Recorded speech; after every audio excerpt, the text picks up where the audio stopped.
আল্লাহ বলে আমি কাউকে ডাকি নাই, আমি তোমাকে ডাকছি। তুমি কে জানো? তুমি হচ্ছে সেই ইমামদার যে বলছো লা ইলাহা ইল্লাল্লাহ মুহাম্মাদুর রাসূলুল্লাহ। এ বান্দা, ইয়া আইয়ুহাল্লাযীনা আমানু যকুরুল্লাহ, আমি তোকে ডেকে বলছি, তুই কি করবি? আল্লাহকে স্মরণ কর, আল্লাহকে ডাক।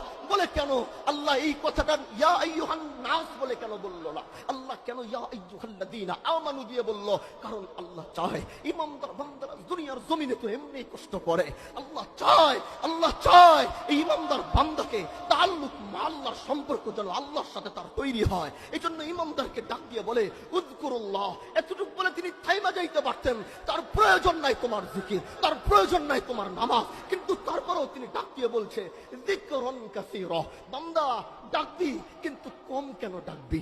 ডাকার সময় একটু বেশি তো ডাকতে পারিস। এই জন্য নিজেই বলছে যিকরুন কাসীরা, ডাকার সময় একটু বেশি বেশি করে ডাকবি। এবার